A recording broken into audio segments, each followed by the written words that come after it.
pero no usó su poder divino para satisfacerla.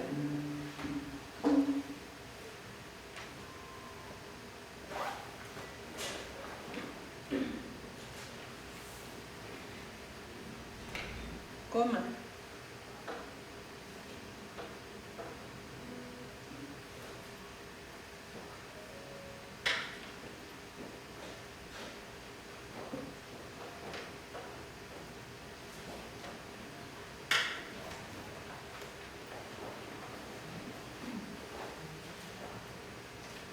A pesar de su autoridad,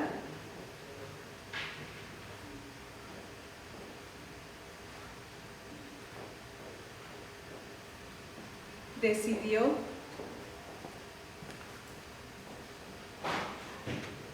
no servir al diablo.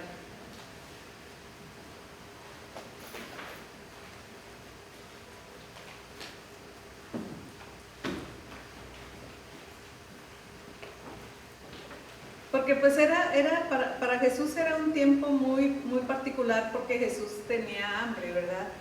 Después de 40 días, claro que, aunque el organismo de alguna manera se acostumbra, ¿verdad?, a no comer. Yo creo que Judy nos podría explicar eso, a lo mejor. La cuestión de quedarse sin comer un tiempo, pero había pasado ya el tiempo, ¿verdad? Y es tentado precisamente en lo que él está viviendo, ¿verdad? Y entonces ahí en Mateo 4:3 dice: vino a él el tentador y le dijo: si eres hijo de Dios, di que estas piedras se conviertan en pan, ¿verdad? Y el Señor contesta: escrito está, no solo de pan vivirá el hombre, sino de toda palabra que sale de la boca de Dios. Entonces Jesús pudo haber dicho: ah, sí, yo puedo hacer que estas piedras se conviertan en pan, pero entonces no sería una tentación humana, ¿verdad? Él si él hubiera convertido las piedras en pan, entonces él no estuviera enfrentando la tentación como hombre, la hubiera estado enfrentando como Dios. Y él tenía que estar en su condición de hombre para enfrentar esa situación, ¿verdad? Entonces el siguiente punto que tenemos aquí dice: la tentación de Jesús por Satanás es paralela a la tentación de Adán y Eva. Entonces vamos a anotar ahí Génesis 3 y Romanos 5.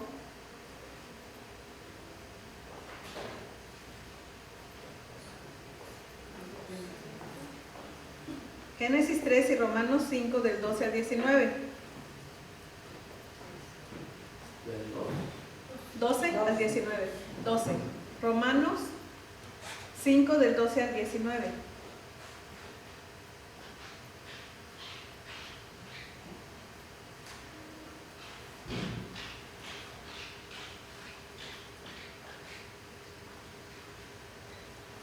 Entonces ahí le vamos a poner: Adán cayó en tentación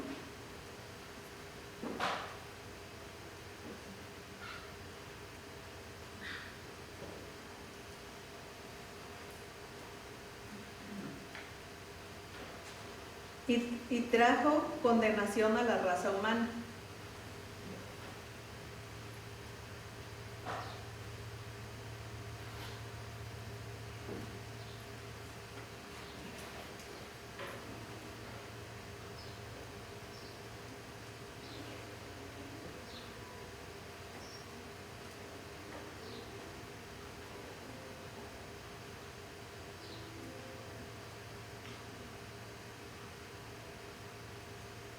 Y abajo vamos a contestarle una vez la siguiente pregunta, porque ahorita vamos a leer la cita. Abajo dice: Jesús venció la tentación trayendo salvación a su pueblo. Entonces vamos a ponerle ahí: donde Adán falló,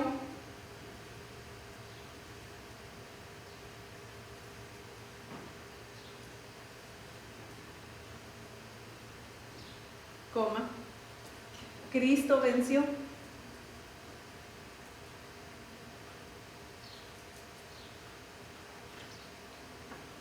Y trajo justificación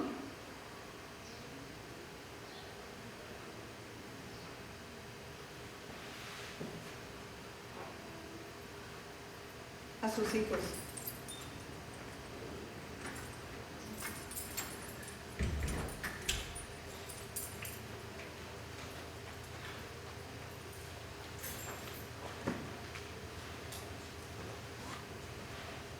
Entonces vamos a leer la cita, por favor, en Romanos 5 del 12 al 19, página 31. Antes de que la lea, Liz, ¿cómo explicaste? Me gustó cuando dices que si él hubiera convertido las piedras en pan, hubiera sido... O sea, hubiera actuado como Dios, hubiera enfrentado la tentación como Dios. Pero la tentación es humana, porque Dios no puede ser tentado, ¿verdad? Eso dice Santiago. Sí, ni aquieta a nadie.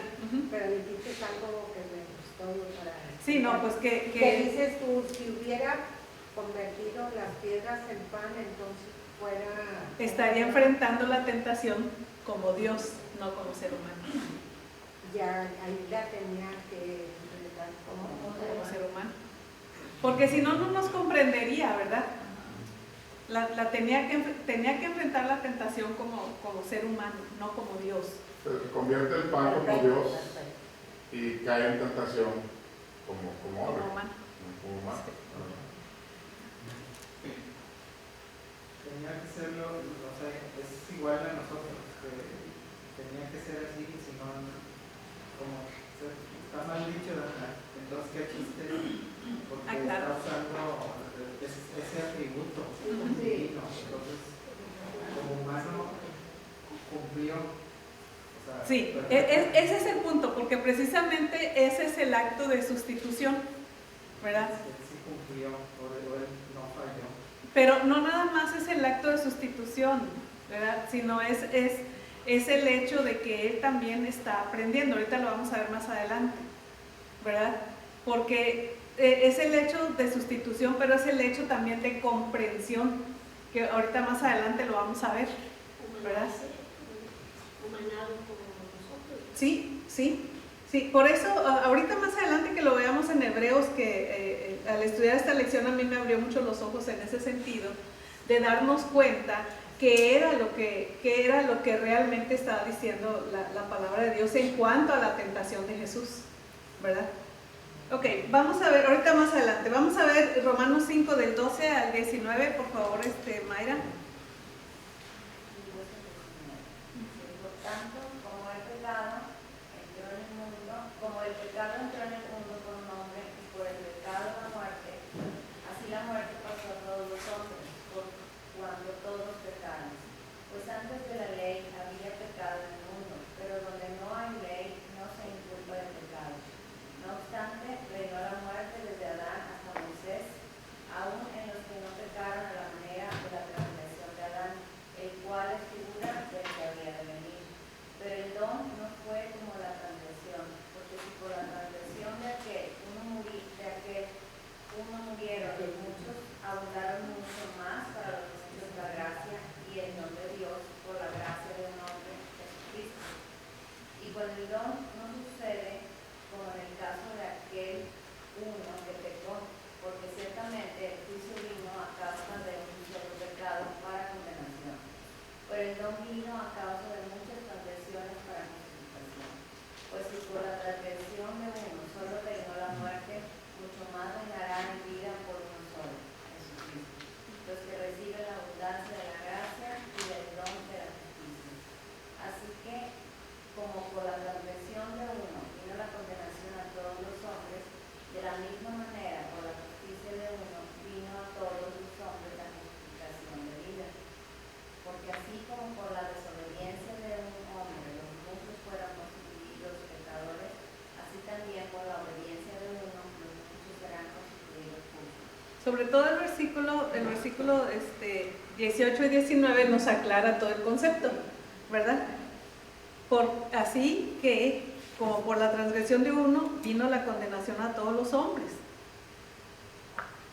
De la misma manera, por la justicia de uno, vino a todos los hombres la justificación de vida, porque así, como por la desobediencia de un hombre, los muchos fueron constituidos pecadores, así también por la obediencia de uno, los muchos serán constituidos justos. Entonces, precisamente esto también nos hace ver a Jesús como el segundo Adán, ¿verdad? El que viene y cumple lo que el primer Adán no pudo cumplir. Y cualquier hombre que hubiera estado, ¿verdad? O sea, Adán fue el hombre que pecó también en nuestro lugar, por así decirlo. No está correcta la expresión, pero nosotros hubiéramos hecho lo mismo. O sea, nosotros igual hubiéramos caído en tentación. Nos Igual. inició en el pecado. Nos hizo caer, ¿verdad? Bueno, sí, pero No, Adán nos inició en el pecado. Así O sea, es. que ya, por eso es una disciplina. Ahora, con respecto a la tentación de Jesús, se menciona 2 veces en la Escritura, que estamos leyendo, y cuando el apóstol Pedro también dice que Jesús, pues vamos a Jerusalén, nos estaban persiguiendo, pues, y dice Pedro, no, Señor, no vayas, ¿verdad? Dice, quítate de mí, Satanás, porque me eres piedra de tropiezo. Me será otra tentación, ¿verdad? Pero, o sea, no solamente esas dos ocasiones fue tentado, sino que dice, cuando es tentado en la primera ocasión, Satanás se retiró por un tiempo, ¿verdad? sí, Pero en las tentaciones, pues está el poder, está por hambre, ¿verdad? Y está la tentando a Dios, ¿no? A veces estaba leyendo, y fue noticia hace como unos 2 meses, una persona aquí en Nueva York agarró unas serpientes y está diciendo, para que vean que como dice la Escritura, que nos morderán las serpientes y no moriremos. Y está tentando al mismo Dios, ¿verdad? Lo muerde la serpiente y pues y dice, no, que al cabo no va a pasar nada, y muere en medio, ¿verdad? El papá de él también, que era pastor, había muerto de la misma forma. Entonces están tentando a Dios, así como Satanás le dice, pues aviéntate que acabo, pues Dios te va a salvar. Que no tentarás al Señor tu Dios, ¿verdad? Y dice, a sus ángeles mandará para que te cuiden. Y no lo tientes, ¿verdad? Y en el caso del apóstol Pablo, que lo muerde una serpiente, pues fue accidental, ¿verdad? O sea, no fue tentado. no fue que él fue a buscar la serpiente. Pero toda su vida fue de tentación para Jesús, igual que para nosotros, para todos nosotros, ¿verdad? Estuvo rodeado de mujeres, estuvo, no sé, por muchas cosas estuvo tentado, como normalmente somos tentados nosotros, ¿verdad? Pero sin pecado, ¿verdad? En Lucas 4:13 es donde habla de eso que está comentando Beto, porque dice, cuando el diablo hubo acabado toda tentación, se apartó de él por un tiempo. ¿Verdad? Porque incluso en la cruz Jesús pudo haberse bajado, ¿verdad? Cuando lo fueron a prender al huerto, Jesús pudo haberse ido, como algunas ocasiones nos menciona la Escritura que lo quieren matar, y él se escapa, él se les va, se sale de por el medio, ¿verdad? En algunas narraciones de los evangelios encontramos eso, ¿verdad? Pero el asunto con Jesús es que él supo vencer la tentación siempre, ¿verdad? Y el vencer la tentación por parte de Jesús nos trae a nosotros justificación, como acabamos de leer ahorita, ¿verdad? Entonces, vamos a la parte que sigue, Beto, por favor. Propósitos en esta lección, nos enfocaremos en 3 facetas importantes de la tentación de Jesús. Primero, su tentación le enseñó obediencia. Como Hebreos capítulo 5 versículos 8 y 9 dicen, Jesús por lo que padeció aprendió la obediencia, y habiendo sido perfeccionado, vino a ser autor de eterna salvación para todos los que le obedecen. Jesús era completamente sin pecado, nunca desobedeció a Dios, pero también era plena y verdaderamente humano, así que tuvo que aprender los requisitos de la justicia de Dios y a sobrepasar los retos y las tentaciones a lo largo de su vida. Como vemos en las tentaciones que él sufrió, Jesús obedeció a Dios tanto en mantener los requisitos de la ley y mediante la presentación del plan del Padre para su vida. Su obediencia lo preparó para su obra como Cristo, como leemos en Hebreos capítulo 5, versículo 9, lo hizo a él un sacrificio aceptable para Dios, de modo que se volvió la fuente de salvación eterna. La segunda idea que mencionaremos es que la tentación de Jesús le dio compasión por su pueblo. Jesús no cedió ante la tentación, sin embargo la seguía sintiendo de forma aguda. Reconoció que las cosas que Satanás le ofrecía eran deseables y su estado debilitado por el ayuno debe haber aumentado su anhelo por estas cosas.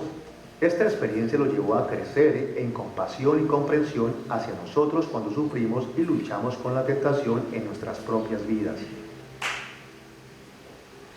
Como leemos en Hebreos capítulo 4, versículo 15, porque no tenemos un sumo sacerdote que no pueda compadecerse de nuestras debilidades, sino uno que fue tentado en todo según nuestra semejanza, pero sin pecado. Jesús se enfrentó y resistió la tentación al pecado, lo que nos da a los cristianos gran consuelo, porque Él fue totalmente humano en todo sentido. Él experimentó tentación, pero no sucumbió ante ella. Y en un sentido, debido a todo lo que Jesús soportó, se convierte en un modelo de cómo los cristianos podemos enfrentar la tentación. Cuando consideramos que Jesús enfrentó y resistió la tentación del pecado, Hebreos capítulo 4 habla acerca de ello ampliamente. Una de las cosas que hace al hablar de ello es abordar lo que muchos de nosotros tememos, el estar solos, que tenemos una experiencia única cuando somos atraídos a hacer algo malo o malvado. Y de hecho, Jesús entendió en su vida terrenal lo que era ser tentado. Y hoy que está en lugares celestiales, como nuestro gran sacerdote, Él comprende. Así que podemos estar seguros de que no estamos solos, que no hay nada que podamos llevarle a Jesús mismo, que Él no haya entendido, y que ahora no lo habilite para ser nuestra ayuda en medio de tal situación. Ok, hasta ahí. La tercera idea que mencionaremos en relación a la tentación de Jesús es su... Ok, entonces vamos a contestar ahí donde dice obediencia. Vamos a poner Hebreos 5 del 8 al 9.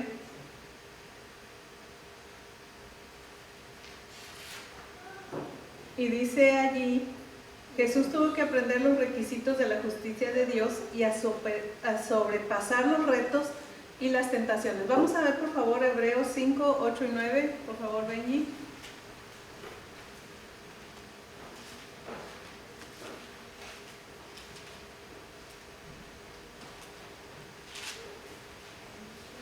Cinco.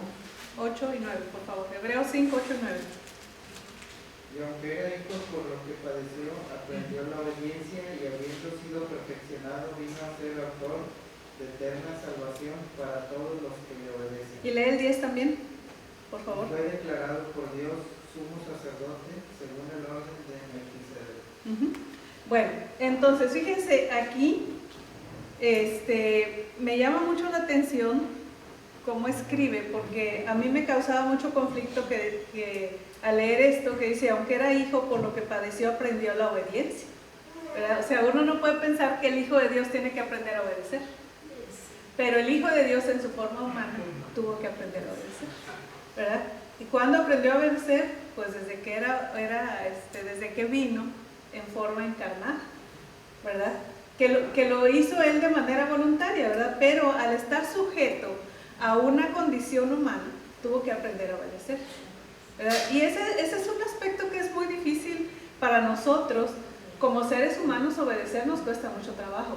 Nosotros tenemos una rebeldía natural por el pecado, nos oponemos a todo lo que significa autoridad, ¿verdad? Estamos en ciertas épocas en nuestra vida donde pues qué diremos, donde toda la naturaleza humana surge de una manera muy importante, ¿no? O sea, por ejemplo, cuando los niños son muy chiquitos, ¿verdad? Pues no se quiere dormir porque no quiere, y etcétera, ¿verdad? Y papá y mamá estamos batallando para ver que el bebé duerma, ¿verdad? Cuando ya es más grande y puede jugar con sus juguetes, pues no los quiere guardar, ¿verdad? No quiere recoger su plato de la mesa o no se va a lavar, no sé, ¿verdad? Pero cuando somos más grandes, que ya somos adultos, también estamos luchando con el pecado. Estamos luchando para no obedecer, ¿verdad? Por eso cuando Pablo escribe, ¿verdad?, que dice, sométase todas las personas a las autoridades superiores, porque ninguna hay sino las que Dios ha establecido, que Jesús mismo se lo había dicho a Pilato, ¿verdad? Ninguna autoridad tendrías si no te fuera de arriba. Entonces, nuestra propia naturaleza, ¿verdad?, nos lleva a ser tentados en el sentido de no obedecer y de no sujetarse, ¿verdad?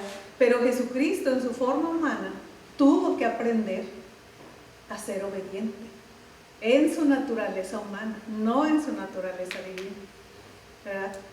Pero porque dice aquí, y aunque era hijo, por lo que padeció, ¿qué dice? Aprendió la obediencia. Y nosotros tenemos que aprender a ser obedientes. Ahora, ¿cuál es la implicación de la obediencia de Cristo? ¿Qué es la bendición de nosotros? La obediencia de Cristo a nosotros nos trae bendición. Dice, y habiendo sido ¿qué? Perfeccionado, vino a ser el autor de eterna salvación para todos los que lo obedecen, y fue declarado por Dios sumo sacerdote según el orden de Melquisedec. El Melquisedec pues es el sacerdocio eterno, ¿verdad? Entonces, ¿por qué es importante esto? Porque Jesús está sentado a la diestra de Dios intercediendo, que eso era lo que hacía el sacerdote. El sacerdote estaba entre Dios, era el intermedio entre el pueblo y Dios, ¿verdad? Y la figura de Cristo la tenía el sacerdote, porque cuando la gente venía al templo no podía llegar directamente a Dios, tenía que llegar a través de un sacerdote que Dios había escogido con ciertos requisitos, ¿verdad? Que tenía que ser descendiente de la tribu de Leví, si era el sumo sacerdote de la tribu de Aarón.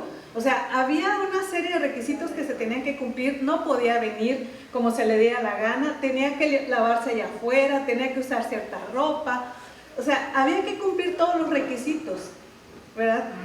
Para que lo que la persona trajera fuera aceptada delante de Dios, ¿verdad? Si la gente traía ofrenda por el pecado, si la gente traía primicias, si la gente traía diezmos, si la gente trajera lo que trajera, lo tenía que presentar delante de Dios a través de un sacerdote, ¿verdad? Entonces hay un aspecto mediador de Jesús, pero ahora ya no necesitamos, esto lo explica Hebreos. Si un día tienen tiempo, lean Hebreos completito, sin detenerse, leanlo de corrido para que entiendan un poquito la obra de Jesús.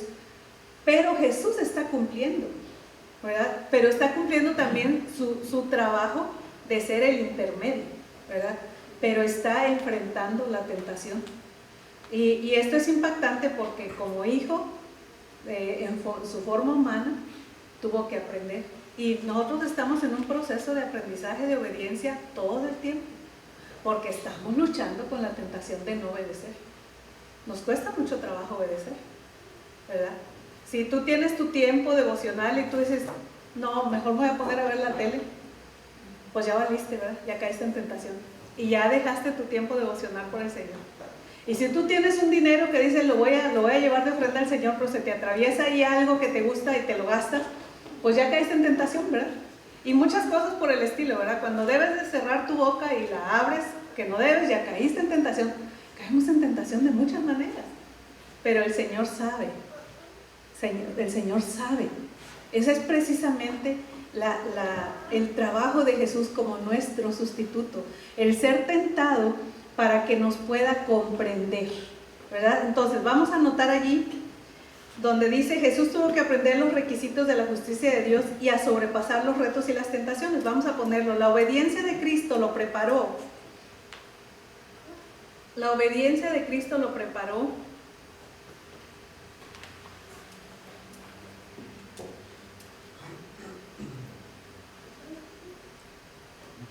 para su obra redentora.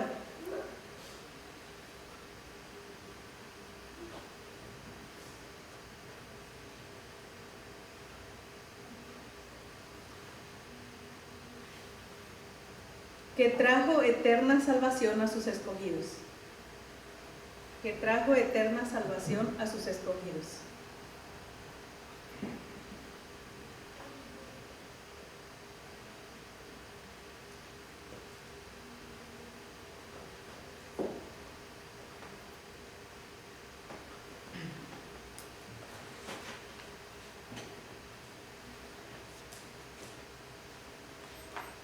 Ok, la otra parte, el número 2, dice compasión.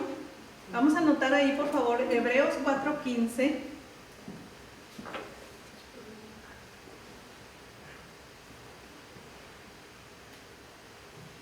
Y vamos a anotar también el Salmo 103, 13 y 14. Salmo 103, 13 y 14.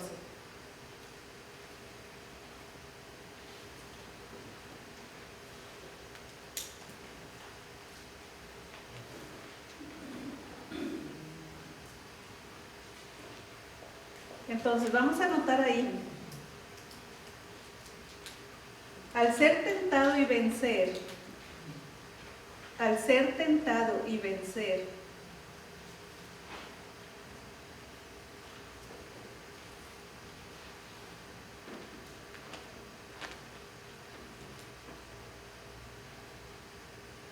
Jesús fue capacitado para comprendernos.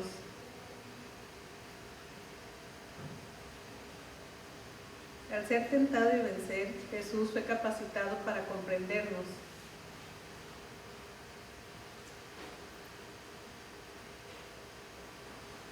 Y ayudarnos cuando somos tentados.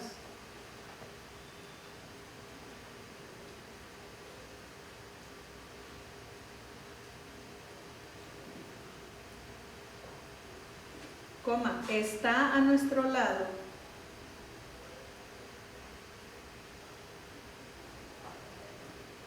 Al ser tentado y vencer, Jesús fue capacitado para comprendernos y ayudarnos cuando somos tentados, está a nuestro lado para sostenernos.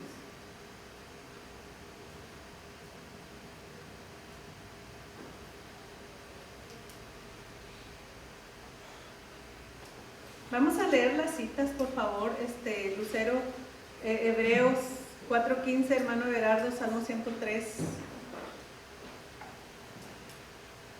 13 y 14.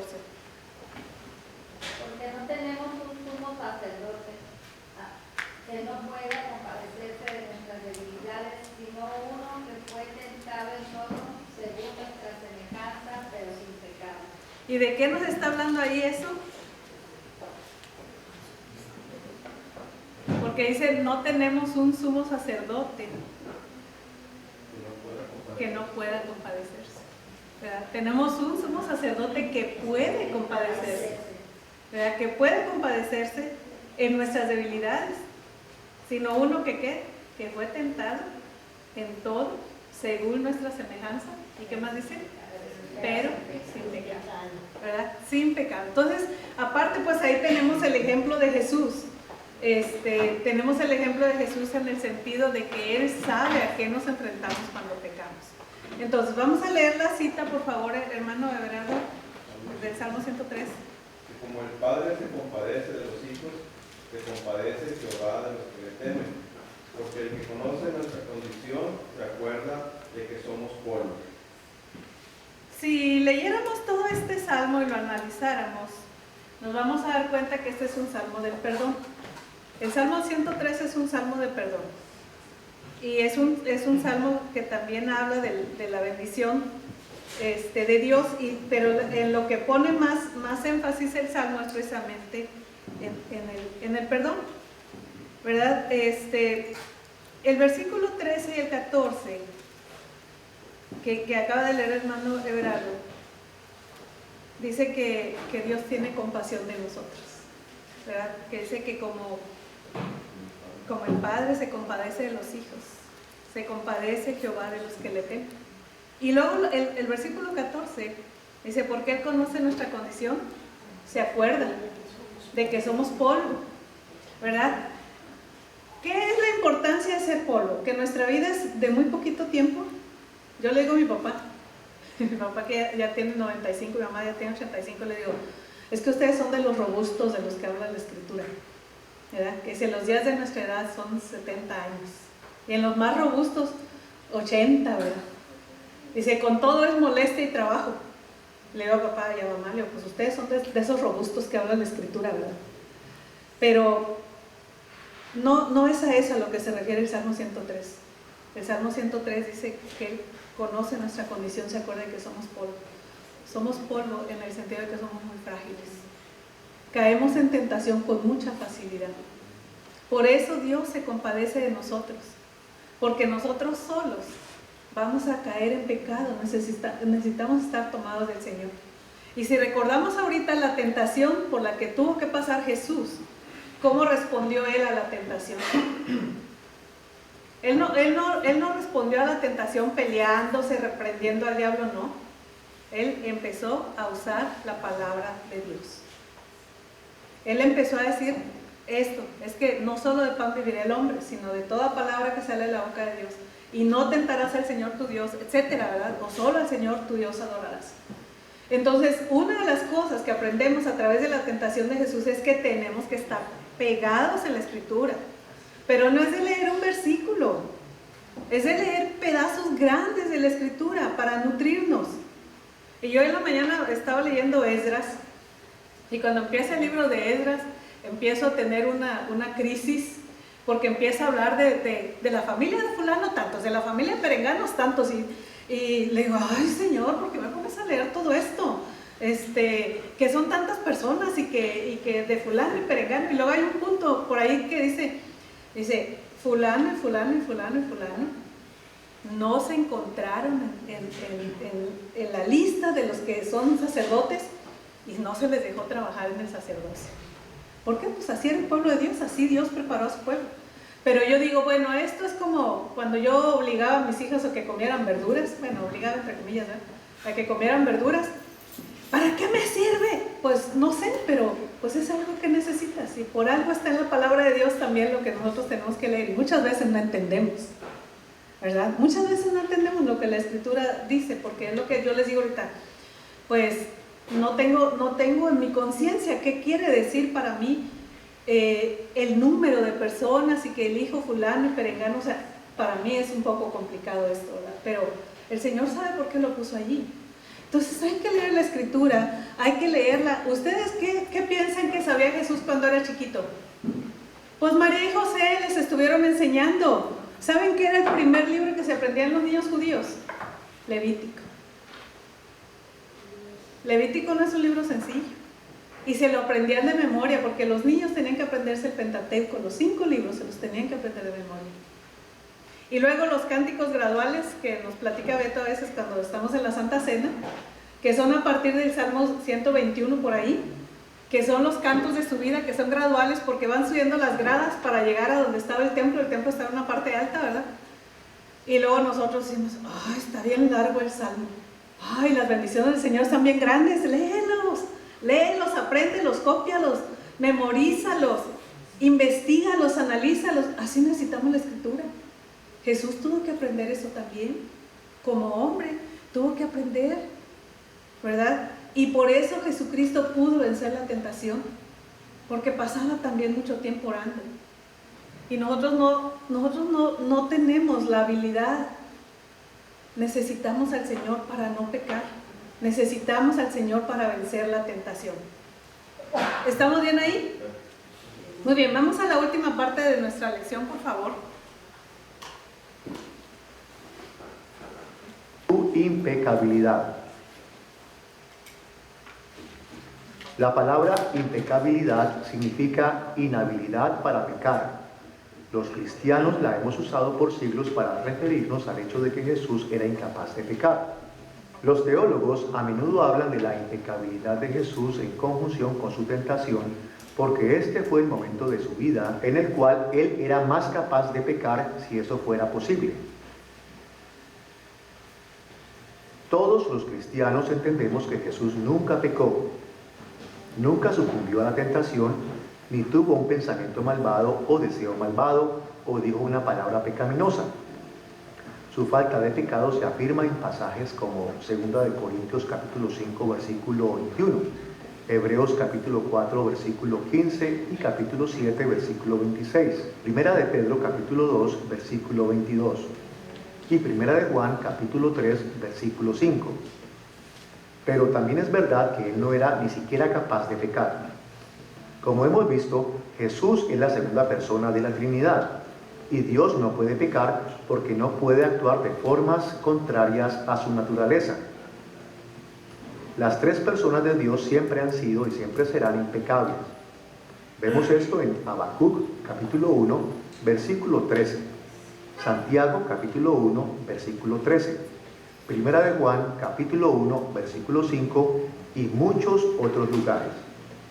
Pero esto no hace que su tentación sea menos real. Dado a su naturaleza humana, Jesús experimentó tentación desde una perspectiva humana. Reconoció el valor de las cosas ofrecidas a él y entendió profundamente los beneficios que podrían aportarle. Por lo tanto, su obediencia y compasión no fueron disminuidas de ninguna manera.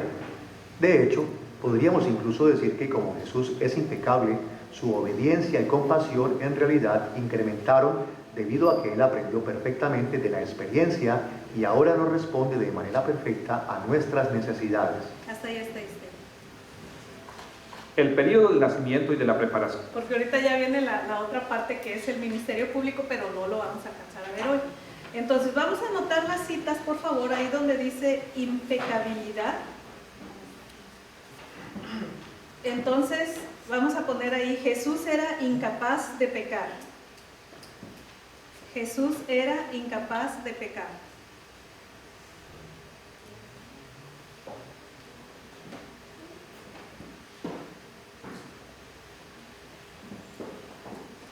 Y vamos a poner las citas, 2 Corintios 5:21,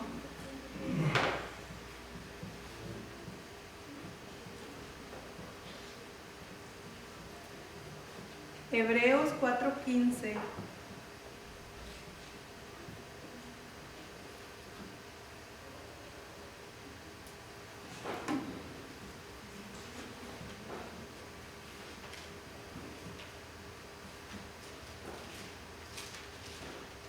y 7:26.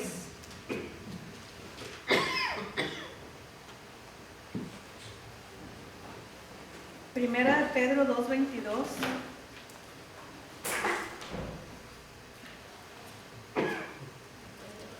Primera de Pedro 2:22.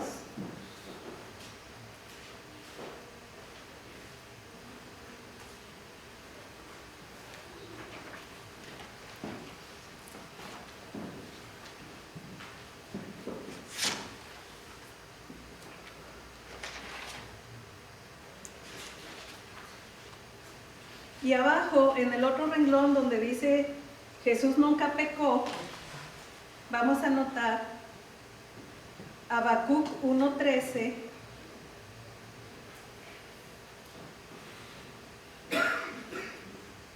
también Santiago 1:13,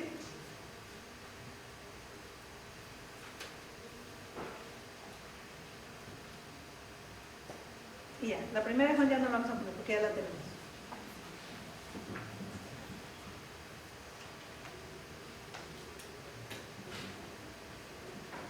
Entonces vamos a leer las citas, por favor.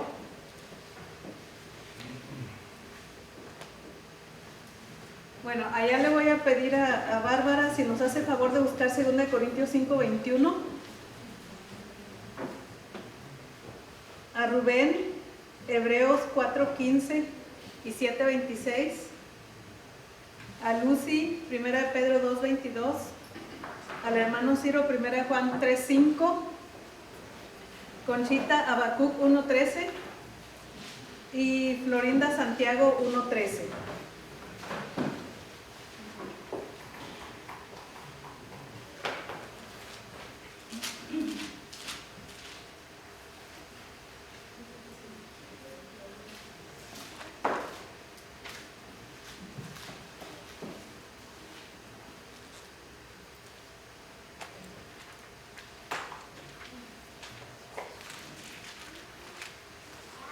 Muy bien, vamos a ir viendo las citas, por favor. 2 Corintios 5:21. Al que no conoció pecado, con nosotros lo hizo pecado, para que nosotros fuésemos hechos justicia de Dios en él. Gracias. Entonces dice que Jesús, ¿qué?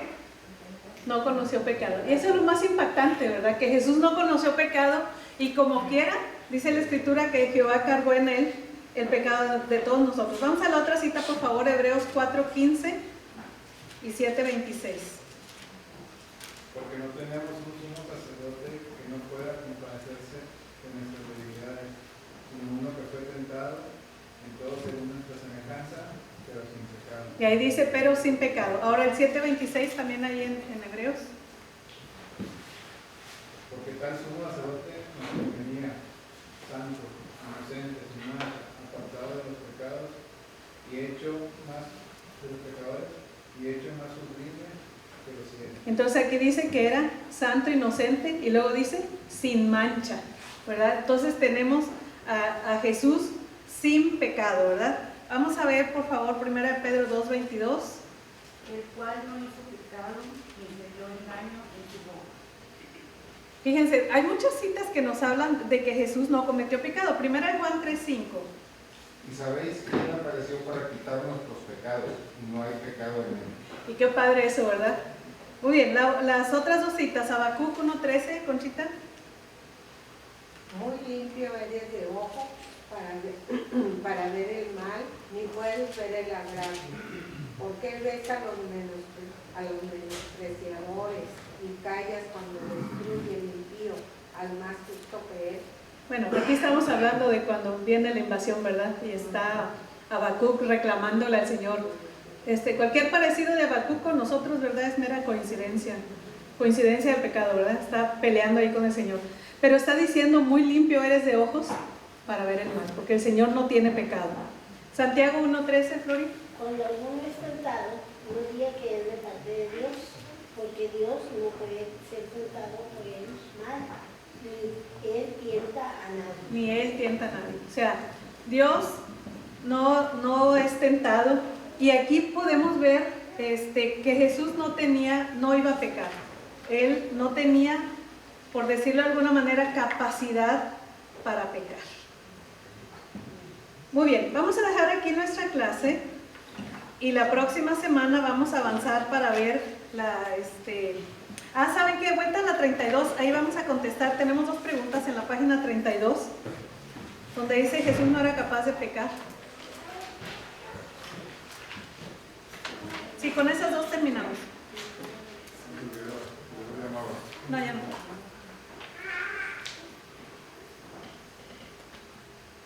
Vamos a poner, porque pecar estaría en contra de su naturaleza. Porque pecar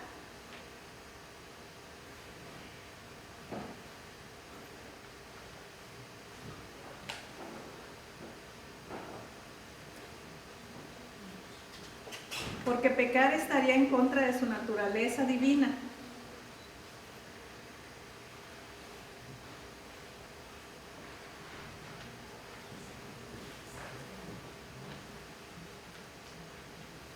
Coma.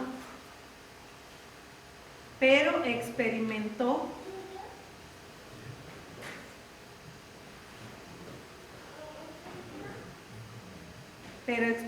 la tentación en su naturaleza humana.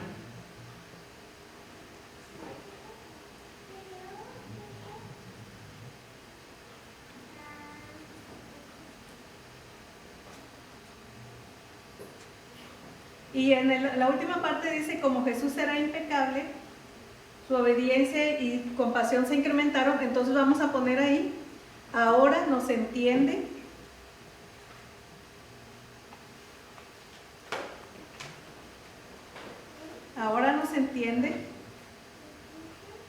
y responde con amor a nuestras necesidades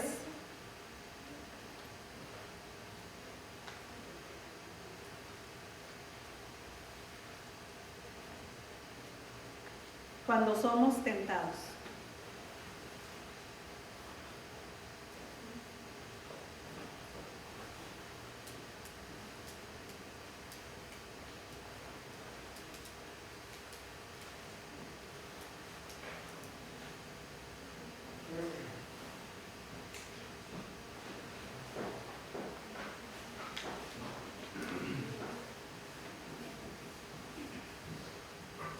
Muy bien, ya la próxima semana entonces ya vamos a trabajar en el ministerio público de Jesús. Bueno, entonces, ¿algún comentario, alguna pregunta? ¿Estamos bien? Bueno, vamos a tener la clausura de la escuela dominical que tenemos ahí anotada. Vamos a leerlo, dice, me regocijo en tu palabra como el que haya muchos despojos. La mentira aborrezco y abomino tu ley. Amén. Amén. Vamos a escuchar el preludio.